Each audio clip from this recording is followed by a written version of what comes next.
Chapter 1 नग्न नागा। नागालैंड के बारे में बचपन से ज्यादा कुछ जानने की मेरी चाहत में एक छात्र के तौर पर मेरी पहली मुलाकात school of Oriental and African studies psoas के प्रोफेसर क्रिस्टोफ वॉन फ्यूरा हेमेंडॉफ से हुई, जो सेंट्रल लंदन में ब्रिटिश म्यूजियम से कुछ मिनट की पैदल दूरी पर है।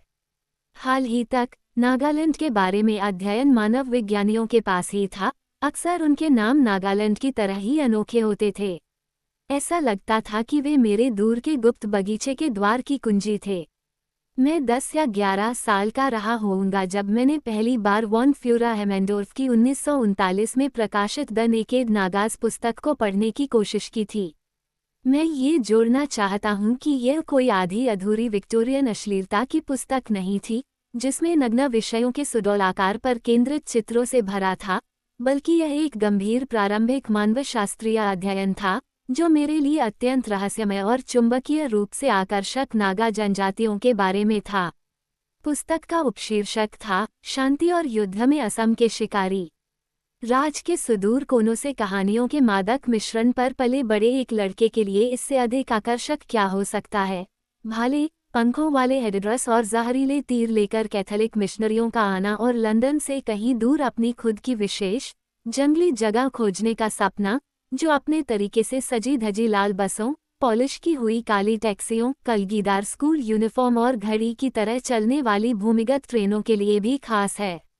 द नेकेड नागाज में मुझे जो चित्र सबसे ज्यादा पसंद आया, उसका शीर्षक था मिल्स के नेतृत्व में थेनिजुमी गांव में जुलूस। यहाँ खाकी वर्दी पहने मिल्स जो भी था जो एक 16 टोपी के किनारे से उद्देश्यपूर्ण ढंग से एक फूस के गांव में जा रहा था, जो भारत के मैदानी इलाकों से बिल्कुल अलग था और अंग्रेजी होम काउंटियों से तो बिल्कुल भी अलग नहीं था। नम उष्णकटिबंधीय पहाड़ी से ऊपर उठते हुए घरों में जंगली और शानदार नक्काशीदार लकड़ी के प्रवेश द्वार थे, जो भैंस के सींगों से सजे हुए थे। अपनी बिना काटी हुई छतों के साथ वे पूरी तरह से जीवित लग रहे थे, बंगलों से ज्यादा प्राणी। मिल्स के पीछे स्थानीय आदिवासियों का एक मगरमच्छ था, जिनमें से एक कैमरे को घूरने के लिए मुड़ा था। फोटोग्राफर 26 वर्षीय वॉन फ्यूरा हेमेंडॉफ था। मैं इस तस्वीर में कैसे होना चाहता था, शायद मिल्स के जूतों में। इससे पहले कि आप मुझे बहुत कठोर रूप से आंकें, याद रखें कि मैं कितना बूढ़ा था और मेरी पृष्ठभूमि क्या थी। मुझे इन औपनिवेशिक युग की यात्राओं की वास्तविकता का कोई अंदाजा नहीं था। जब मैं ब्लूमसबरी में प्रोफेसर के साथ बैठा, उस तस्वीर को लेने के 46 साल बाद, मुझे आखिरकार रहस्यमय मिल्स के बारे में कुछ पता चला। मेरे लिए उनके जैसे लोगों के बारे में कुछ जानना महत्वपूर्ण था, क्योंकि वे ही थे जिन्होंने उस आईने की तरह काम किया था जिसके माध्यम से कई सालों तक नागाओं को बाहरी दुनिया के कुछ लोगों ने देखा था जो देखने की परवाह करते थे। जेम्स फिलिप मिल्स का जन्म 1890 में हुआ था और उन्होंने विंचेस्टर स्कूल और कॉर्पस क्रिस्टी कॉलेज, ऑक्सफोर्ड से शिक्षा प्राप्त की थी। 1913 में मेरे पिता के पूर्वी पंजाब में जन्म लेने के 1 साल बाद मिल्स भारतीय सिविल सेवा में शामिल हो गए। अगले 34 वर्षों तक उन्होंने उत्तर पूर्व भारत में अपना करियर बनाया। वे 1917 से 1924 तक नागा पहाड़ियों में मोकोकचुंग में उपविभागीय अधिकारी थे और फिर कोहिमा में डिप्टी कमिश्नर थे। वह सनकरी घाटी जहां 1944 में जापानियों ने भारत पर हमला किया था और जहां मेरे पिता ने एक बार अपनी आंखों में झाग के साथ एक जहरीले सांप को शौव की नली समझ लिया था। यह मिल्स ही थे जिन्होंने 1936-37 में वॉन फ्यूरा हेमेंडोर्फ को नागा हिल्स जिले का दौरा करने की अनुमति दी थी, जिस समय तक इस युवा औपनिवेशिक अधिकारी ने नागा जनजातियों पर 3 अध्ययन लिखे थे, द लोटा नागास 1922, द एओ नागास 1926 और द रेगमा नागास 1937, जिन्हें सरकार द्वारा कर्तव्यनिष्ठा से प्रकाशित किया गया। 1943 में मिल्स को पूर्वोत्तर में जनजातीय मामलों की समग्र जिम्मेदारी दी गई।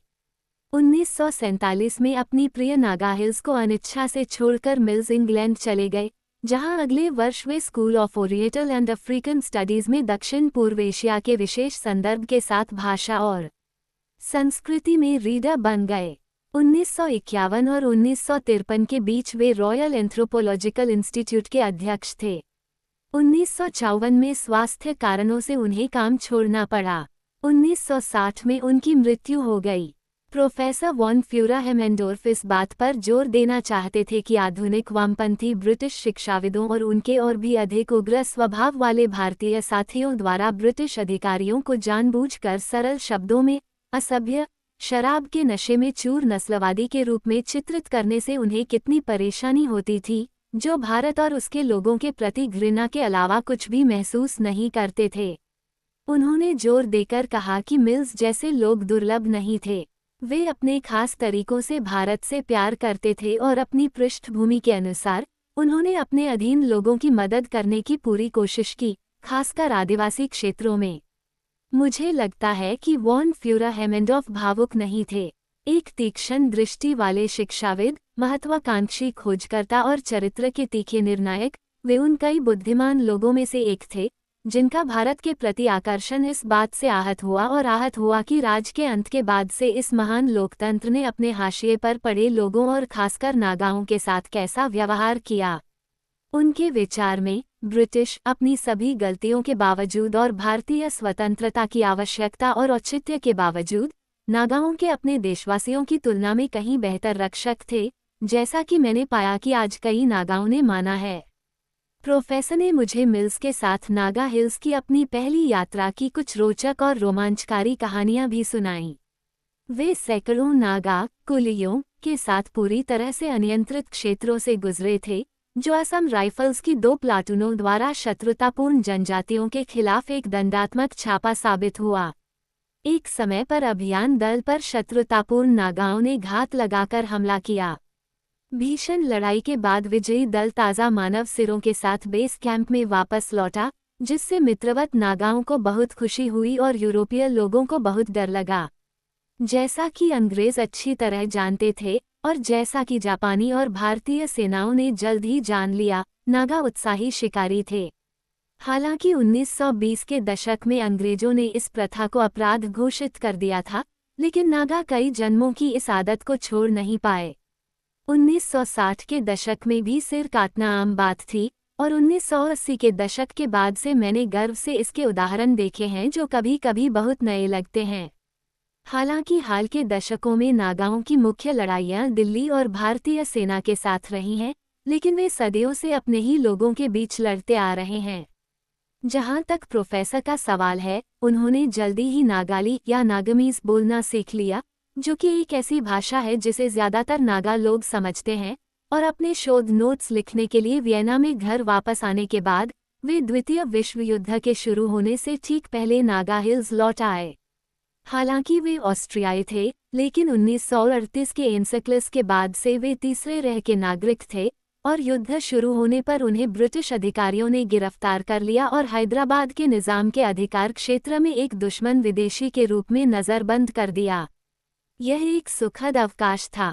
यहाँ वॉन फ्यूरा-हेमेंडोर्फ शिकार संग्रह करने वाले चंचू और अरुणाचल प्रदेश के उग्र अपातानिस जैसी जनजातियों के साथ समय बिताने में सक्षम थे। 1945 में हैदराबाद सरकार के लिए जनजातियों और पिछड़े वर्गों के सलाहकार नियुक्त किए गए वॉन फ्यूरा-हेमेंडोर्फ ने भविष्य के भारत में आदिवासी जीवन की रक्षा करने वाली संस्थाओं को स्थापित करने की पूरी कोशिश की। 1949 में इंग्लैंड और सोयास में वापस आकर वॉन फ्यूरा-हेमेंडोर्फ ने द शेरपाज ऑफ नेपाल 1964 और 1982 में अपनी तीखी और मार्मिक पुस्तक the tribes of India struggle for survival जैसे बेहतरीन अध्ययन लिखे। हालांकि यह पुस्तक एक चौथाई सदी पहले प्रकाशित हुई थी, लेकिन इस सावधानीपूर्वक शोध की गई पुस्तक के निष्कर्ष आज भी उतने ही प्रासंगिक हैं जितने तब थे। अंतिम अध्याय से यह अंश लें।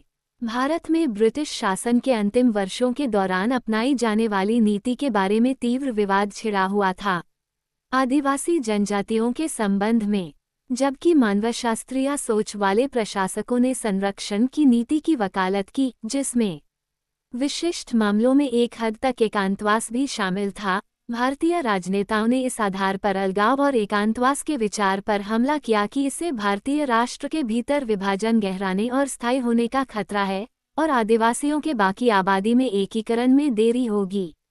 हालांकि भारतीय राजनेताओं के सामने जो मुश्किलें हैं, वह आज नागालैंड जाने वाले किसी भी भाग्यशाली व्यक्ति को परेशान कर सकती हैं। पलियो मंगोल और नागा जनजातियों का हिमालय से लेकर बंगाल की खाड़ी तक फैले विशाल मैदानों में रहने वाले भारतीयों के विशाल समूह से लगभग कोई लेना देना नहीं है। वे दिखने, संस्कृति, रीति रिवाज और धर्म में भिन्न हैं। भारतीय सरकारें कभी कभी अपने देश की भलाई के लिए बहुत ज्यादा हिंदू रही हैं। इस विशाल और बेहद विविधतापूर्ण उपमहाद्वीप को, जिसमें लगभग 40 मिलियन आदिवासी जनजातियां हैं, एक समरूप और हिंदी भाषी राष्ट्र में बदलने का प्रयास किया है। अंधराष्ट्रवाद को एक तरफ रख दें तो ऐसी नीतियों की लोकप्रिय स्वीकृति का इस तथ्य से बहुत कुछ लेना देना हो सकता है कि अधिकांश भारतीय कभी अपने देश के सुदूर कोनों में नहीं गए हैं, और चूंकि उनके लिए नागालैंड के लिए वीज़ा प्राप्त करना लगभग असंभव है, तो वे कैसे जान पाएंगे कि उनकी अपनी दुनिया का ये हिस्सा कितना खास है। हाल ही तक भारत के राष्ट्रीय समाचार पत्रों के नागालैंड में बहुत कम या कोई संवाददाता नहीं थे। कलकत्ता में डेस्क पर बैठे पत्रकारों के माध्यम से समाचार फिल्टर किए जाते थे। कई भारतीयों के लिए नागालैंड और सभी दूर दराज के उत्तर पूर्वी राज्य, जिन्हें सेवन सिस्टर्स के रूप में किसी आकाशगंगा के तारामंडल की तरह जाना जाता है, वास्तव में अल्फा सेंटोरी जितने दूर हैं।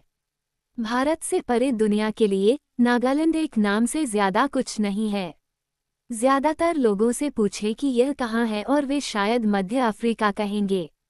सच है, दीमापुर और कोहिमा में काम करने वाले हिंदी भारतीयों की बढ़ती संख्या। सच है, अब इन जगहों पर वैश्विक उपभोक्ता सामान खरीदना संभव है। लॉग ऑन करें इंटरनेट और रियलिटी टेलीविजन देखें। नागालैंड टीवी पर तो अपना खुद का आई एम अ सेलिब्रिटी प्रकार का गेम शो भी है।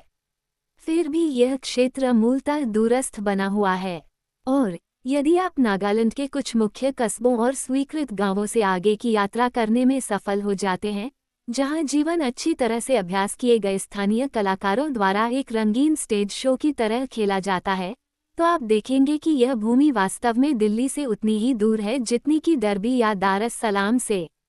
वॉन फ्यूरा हेमेंडोर्फ ने द ट्राइब्स ऑफ इंडिया में दिल्ली के दृश्य का सारांश इस प्रकार दिया है। जबकि कई शिक्षित भारतीय मानते हैं कि भारतीय जनजातियों के लिए कुछ विशेष संरक्षण की आवश्यकता है, वहीं एक व्यापक भावना ये भी है कि जनजातियों द्वारा प्राप्त किसी भी विशेषाधिकार की आवश्यकता केवल संक्रमण काल के लिए होगी, और 10 या 20 वर्षों की अवधि के भीतर जनजातियों का जनसंख्या की मुख्यधारा में एकीकरण पूरा हो जाना चाहिए, जिसके बाद अनुसूचित क्षेत्रों और अनुसूचित जनजातियों के लिए विशेषाधिकारों को जारी रखने का कोई औचित्य नहीं होगा। महत्वपूर्ण बात यह है कि तथा अपने विद्वत्तापूर्ण गद्य की समस्त नपी तुली प्रकृति के बावजूद, वॉन फ्यूरा हेमेंडॉर्फ ने अपनी अंतिम पुस्तक के अंतिम अध्याय की प्रस्तावना में नीरज चौधरी की पुस्तक द कॉन्टिनेंट ऑफ सिर्स 1965 से एक उद्धरण दिया है। औद्योगिक भारत में आदिवासियों के जीवन का विनाश उतना ही अपरिहार्य है जितना नील नदी के बांधों के कारण मंदिरों का जलमग्न होना। जिस तरह से चीजें चल रही हैं, आदिवासियों के अंत में कोई भव्यता नहीं हो सकती। ये साधारण विलुप्ति भी नहीं होगी, जो मानव नियति का सबसे बुरा हिस्सा नहीं है। ये डरना चाहिए कि आदिवासी का अंतिम कार्य दुखद होने के बजाय घिनौना होगा। सबसे अधिक अफसोस की बात ये होगी कि उनका गायब होना नहीं, बल्कि उनकी गुलामी और पतन होगा। वर्ष 2000 से यह छोटे समूहों के लिए संभव हो गया है। आमतौर पर दीमापुर से नागालैंड की सीमा पार करने के लिए ठीक 4 लोगों की जरूरत थी। नागालैंड में पर्यटन को समर्पित अद्भुत आधिकारिक वेबसाइटें भी हैं जो इस राज्य को एक साहसी व्यक्ति के स्वर्ग की तरह दिखाती हैं, जहां चारों ओर धूप, विदेशी वन्यजीव और पंखदार वेशभूषा पहने खुश मुस्कुराते स्थानीय लोग हैं। धूप वाले नागालैंड में आओ, वे कहते प्रतीत होते हैं, और धरती पर स्वर्ग देखो। बहुत समय पहले की बात नहीं है, जब मैं इस पुस्तक को लिखने की कोशिश करने के लिए कमोबेश तैयार था, बीबीसी के एक विदेशी संवाददाता ने मुझसे कहा कि मेरे पथ प्रदर्शक प्रयास व्यर्थ हो जाएंगे, क्योंकि वेब से यह स्पष्ट था कि आज कोई भी टॉम, डिक या जोनाथन नागालैंड में आ सकता है। सख्ती से कहें तो ये सच है। वर्तमान स्थिति यह है कि आधिकारिक रूप से परिभाषित टूर सर्किट के भीतर संरक्षित क्षेत्रों में जाने के लिए पर्यटक वीजा कमोबेश आसानी से मिल जाते हैं, जिसमें निश्चित प्रवेश और निकास परमिट होते हैं।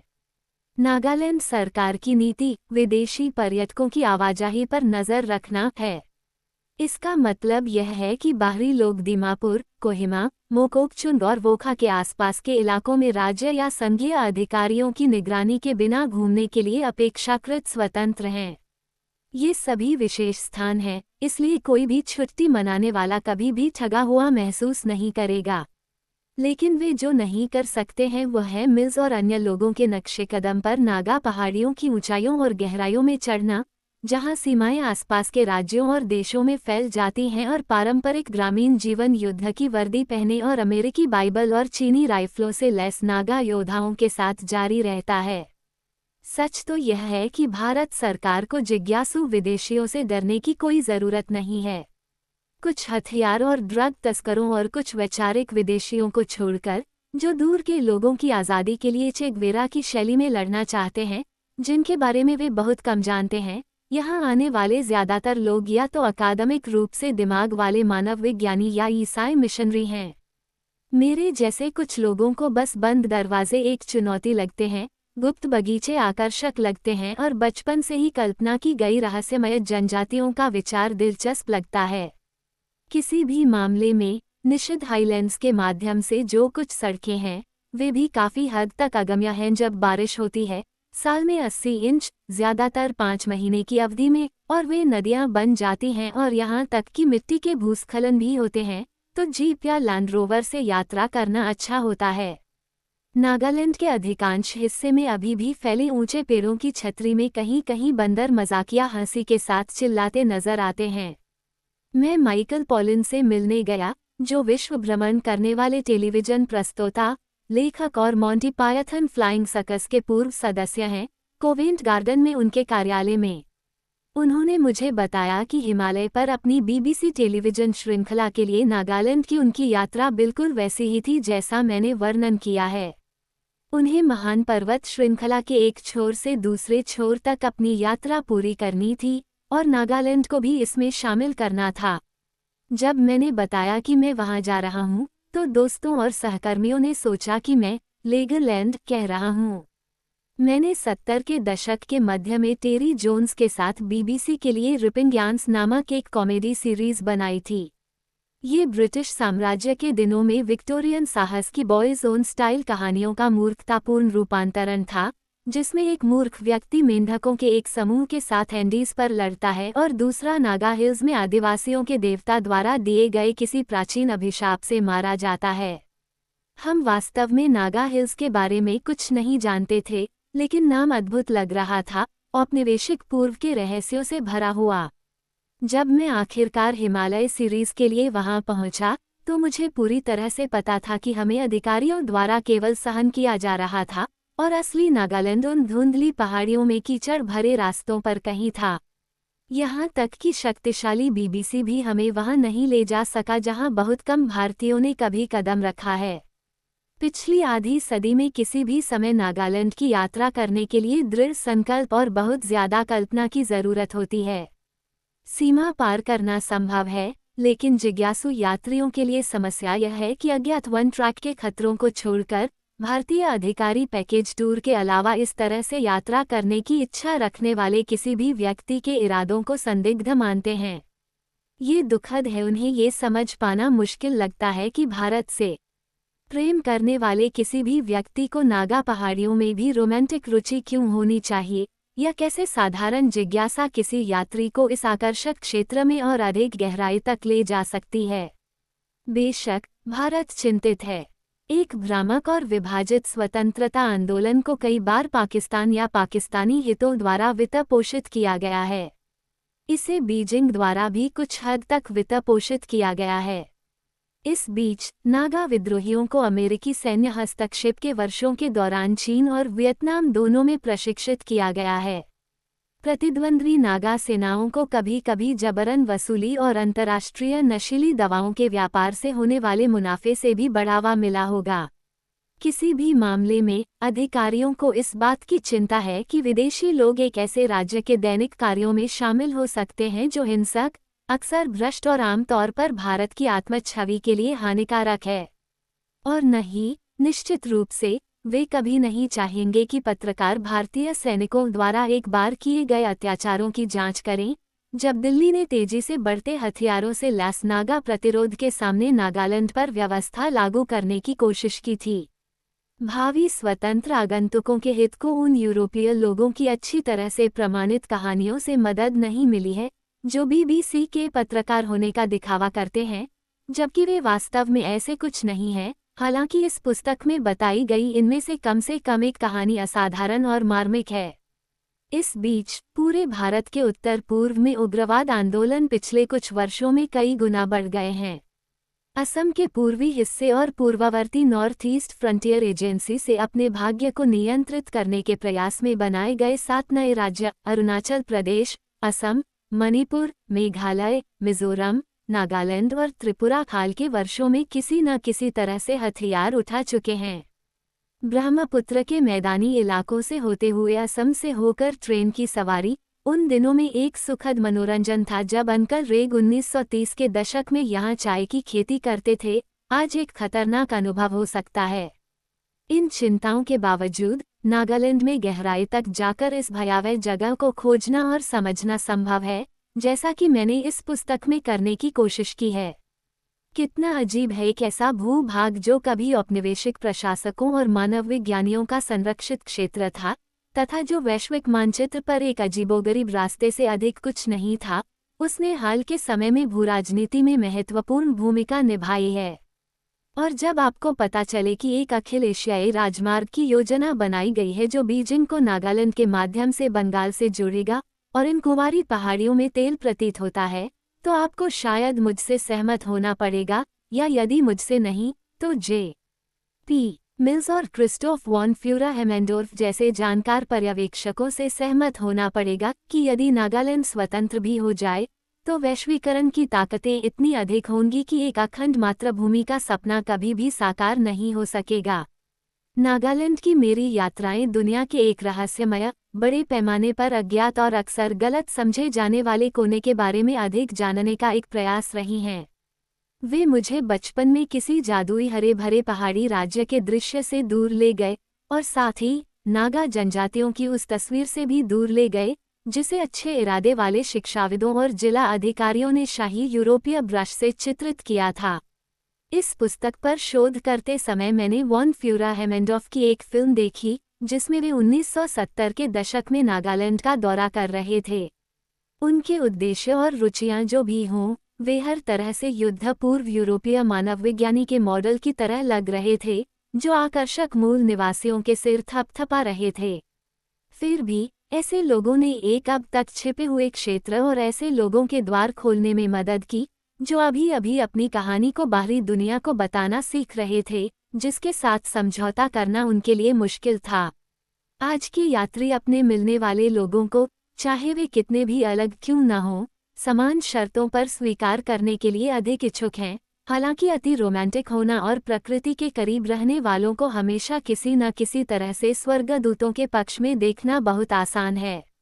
अपनी सबसे हालिया यात्राओं में मैंने इस तरह के विकृत दृष्टिकोणों को अलग रखने और इसके बजाय देश को 21वीं सदी की वस्तुनिष्ठता के नए सिरे से तैयार लेंस के माध्यम से देखने की कोशिश की है। मुझे उम्मीद है कि मैं सफल रहा हूँ।